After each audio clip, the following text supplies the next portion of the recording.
up. Oh, that is so big. I'm breaking down Brooklyn Nine-Nine episode by episode. This week I found 69 things you missed in Brooklyn Nine-Nine's 4th episode, ME Time. This exterior shot is of 154 East 64th Street and shows the real phone number of the now out of business salon. The name Giacomo roughly translates to Jake, which could be an early tease of this cold opens twist. I'm so glad we could finally do this. I know, Kylie says you're always stuck at the precinct. This is the first mention of Amy's one friend, Kylie. What's up, Peralta? There's a lead on the Nightingale Strangler. There is no real-life Nightingale Strangler. The closest match I could find was the Nightingale Killer from season 1 of the show Frequency. We're looking for a white male, medium build, brown hair, small scar on his right cheek. Gabe's actor is Houston Rhines, who was featured in Grey's Anatomy and Law & Order, as well as a comical amount of low-budget Christmas movies. And this guy behind Amy has a striking resemblance to Dan Fingers McCreary from the second Halloween episode. Finds lonely women with no friends, poisons their food, and then guts them in his van. This is a creative bit of camera work, and with the hindsight of Jake being there, we can see the camera move as he starts talking to better obscure him before the reveal. And witnesses have said he has the world's smallest penis and doesn't know how to use it. Hi there, I'm Jake Peralta, Amy's boss. They should 100% be able to hear Jake from this distance. What are you doing here? I am here on a date. Who is now leaving? On rewatch, you can also see Jake's fittingly out-of-focus date be visibly bored by his antics. He's not my boss. Yes, I am! In contrast to the subpar establishing shots of the precinct we've seen previously, this episode gives us some much appreciated clarity with this smooth pan. It's not perfect, however, as despite the sound effect, it lacks the chyrons usually seen in such shots. And with a record 5 felonies solved in 1 week, Peralta pulls ahead. Another scoreboard update. This jump is substantial to say the least, with Jake closing 17 cases since the last episode. Did you guys hear that I solved 5 felonies in 1 week?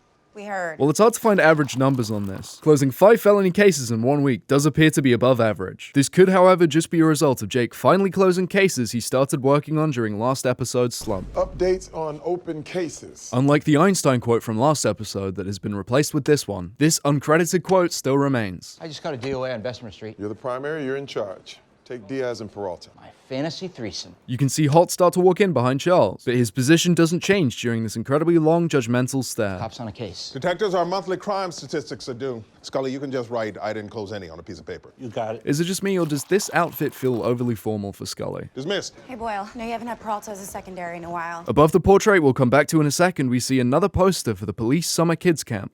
So you were just borrowing those cars? Ask about his bank account! Interrogation rooms are usually soundproof, but yelling like this isn't standard, as two-way mirrors tend to be very thin. Ask him about his account. You should ask him about his bank account. I can be an amazing secondary, and I'll prove it. I know you will, Jake in the box. Hey, don't ever call me that again. I'm driving. We should leave now. Carry my bag. But you should pick the music. The song is Cotton City yourself. from Oliver, and is the first of Charles's many musical theater references. And by the looks of it, Jake is literally just driving through the studio backlot. It's a great picture, sir. Holt hates the portrait so much, his head snaps towards Amy. I hate it. Me too. So, There's a new poster for Kung Fu lessons above the water cooler. this is how I walk. Is there something wrong with the captain? I don't know. Who can tell? Tough weekend? I've never been happier. Guy's impossible to read. This establishing shot is also of 100 Grand Street, which is the same location they used last episode for Sackett I Towers. think we have an idea what killed him. Spoiler alert, it was not starvation. Frank Patterson. The victim shares his name with an internationally recognized Irish tenor who fittingly passed away in New York. And Officer Miller has 6 ribbons above his badge. One repeats, and the only one distributed by the NYPD, the American Flag Bar, is placed incorrectly. What are you thinking, Boyle? I'm calling natural causes. We got heart medicine over here. Patterson has a box of dog treats from Blue Dog Bakery, which is fitting as we later learn that he does in fact have a dog. And Jake says defibrillator wrong. Home defibrillator. And a frequent customer gift basket from the cardiac wing of Brooklyn Methodist. Brooklyn Methodist Hospital doesn't exist. The closest match I could find is the New York Presbyterian Hospital that doesn't have a dedicated cardiac wing. And Frank has the following books, as well as the very fitting copy of Patricia Cornwall's Cause of Death. See what you can find in the bedroom. I'll take the kitchen. It's so weird. He's so good at knowing what I'm gonna tell him to do. He just does it. You know how you're really good at doodling? You a big fan of Picasso's doodles? Terry Crews is actually a talented artist and even received a scholarship to study it before choosing to pursue a career in the NFL. Sketch artist is out sick and the captain wants this done right away. He's in a bad mood. I never read them. You have a fun weekend? I'm devastated. Can you help me out? Great. Is that your idea of being a good secondary? I'm helping. I mean, I started cataloging the contents of the fridge, but it turns out there's not enough paper on Earth. Thanks, Arnie. This choice of name could be a reference to notable Bronx-born scientist, actor, and producer Arnold Miller. Unless I get a direct order from Boyle, I will stand here motionless like a wise old oak tree. So sorry for your loss, Mrs. Patterson. I took the dog for a walk. When I came back, he was dead. Mrs. Patterson's actress is Becky Thayer, who has appeared in both Arrested Development and Parks and Recreation. Motion reactivated. Hey. Dr. Rossi, I'm the new medical examiner. Dr. Rossi is played by Mary Elizabeth Ellis. While she's probably best known for her role as the waitress in It's Always Sunny in Philadelphia, she's also appeared in a Lonely Island music video, as well as several episodes of New Girl. The latter is especially notable, as we learn later that the two shows occur in the same universe. So far, the only other character we've covered with this honor is Commissioner Podolsky, with his New Girl doppelganger Gary. You alright? What's up? The 78th Precinct car is here again. Someone pointed out that it could just be visiting, but the show's 99th Precinct is essentially identical to the real-life 78, so it's unlikely the 78th Precinct would exist in this version of New York. How's the Patterson case looking? Jake volunteered to follow up with the ME. My man is all over it. Meanwhile, I'm really glad you could sneak away from your case. This interior is the Black Market Liquor Bar, which is actually used a few more times going forward. The show throws in these shots of the Brooklyn Bridge and the Q train before this common establishing shot. And Scully has a poster over his monitor advertising an 8-week healthy eating challenge. The placement of it leads me to believe that someone placed it there as a suggestion and he hasn't been bothered to move it. Hey, Jake? The comic panel on Jake's desk is from Guardians of the Galaxy Volume 67, page 7. Thank you to Imagine If You Will and Your Floor for both letting me know less than an hour after the video went up. Have you heard anything from the ME? She hasn't sent the autopsy report. Oh, that's strange. Just let me know when she calls. Can I ask you guys something? Can you keep a secret? Do you know anything about my life? Someone asked for a list of everything we know about Rosa's life. Here's what we have so far. So you know the new medical examiner? I kinda had sex with her last night, but I can't tell if what happened was weird or sexy. Close your eyes. Okay. The drinks are fittingly sat on an atlas of the human body. What are you doing? I like him cold. not that weird. Like a dead guy? Please tell me you ran out of there. I kinda started getting into it. How long have you been dead, body? 4 days. Gross. Bloating. Odors. 24 hours. From what I can tell, this is accurate. At 24 hours, the body would have reached ambient temperature, which fits her earlier comments. The body would likely be showing signs of early decomposition, but that would be far more obvious after 4 days. Researching this definitely put me on a watch list, so please consider subscribing or becoming a member of the channel before I'm seized by federal agents. Here we go. What are you guys talking about? Just weird sex stuff that has nothing to do with work. How much longer are you gonna work on this? You can't put a clock on art. But I can. New episodes every 2 weeks. 10 minutes. Let's catch this guy so we can give Holt some good news. I mean, it's impossible to read that guy.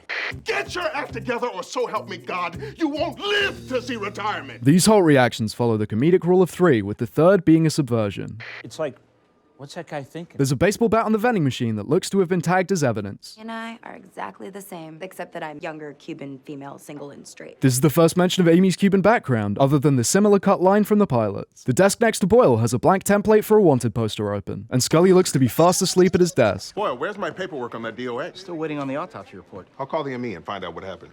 I will head on down there and pick up the report. Good, but don't ever me again. Right. I don't know. Patterson's wife told me that they were going on a cruise together next month. Earlier, the victim's wife said the cruise was next week. While both of these statements could be true, it's still an odd discrepancy. But her credit card bill shows only one ticket book. Nice find, Boyle. Jake went down to the ME an hour and a half ago. He still hasn't got back to me. We better go down there. Detectives! This is the same set shown briefly in episode 3. Found him. Look, it's not what it seems like. Yes, it is. Yes, it is. Jake wearing the sheet this way is a lot like how he criticizes Boyle for wearing a towel during their stakeout. No lady-style towels. You guys have been down here for 2 hours. What, did you have sex 40 times? That's 3 minutes on average. I will act as your assistant because I am a wonderful secondary. It's no big deal, just like holding open some slimy elevator doors for a family of aliens. Oh my God. As we see going forward, Jake very much doesn't get over this phobia. Oh God, I'm gonna throw up into your cut. There you go. Oh, that is so big. This unidentified low-res van is back to haunt me. Got him? He looked just like the sergeant's sketch. Without his refined artistic skills, Finish the paperwork by noon. I need you to do one more drawing for me. The glass in the frame has disappeared since Holt dropped it in the trash. Scully, Yeah. get me my oils. Paint or massage? This poster behind Scully has a 555 phone number, which is an uncallable prefix used in film and TV to prevent actual numbers receiving unwanted calls. And above it is a new poster for a canine training course led by Officer Finer. Want to see something cool? No. In the biz, we call that the death bubble. This is a common occurrence after death, but I can't find any reference to it being called a death bubble. Holt is looking at CompStat numbers, which refers to the management process and system adopted by the NYPD in 1994. Knock, knock. To cheer you up, I had Terry do this painting. This would definitely not be dry enough to hold so soon after being You painted. should have been filing a report on the purse snatcher. It's already in the system. No. Good. Get in here. Look at the scarring on this liver. It's unlikely Jake will see the scarring, as they've already removed the victim's liver. Poison ingested. All right, I'm gonna go tell him. Or you could... Nope. Sex is for the living. Isn't that right, buddy? Oh my god, he has no eyes. Removing the eyes isn't common in an autopsy, so either the victim donated them or the eyes were dehydrated beyond recognition. Very fun, very lighthearted, and very cool and not terrifying at all. Another triple establishing shot. It's the Brooklyn Bridge again, followed by this one from the corner of Union and Smith. Figured out why you've been so tense. You're worried about the monthly crime statistics. That's not your concern. But Our arrest numbers haven't improved since you got here. They're exactly the same as last month. A precinct's numbers almost always get worse under new leadership. Holt has this globe on his side table, and it's next to this couch, which was apparently a popular spot for cast and crew to chill out. thank you, Santiago.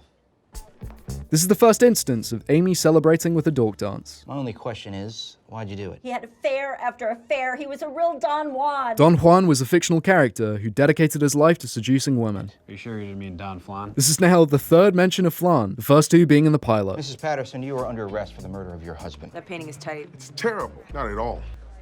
I'd like to take this home for my husband. And he does, as we later see it in Holt's house. He'll be glad you made me look so happy. The actual painting was done by Eric Scottness, who also did graffiti for later episodes. What a wonderful moment.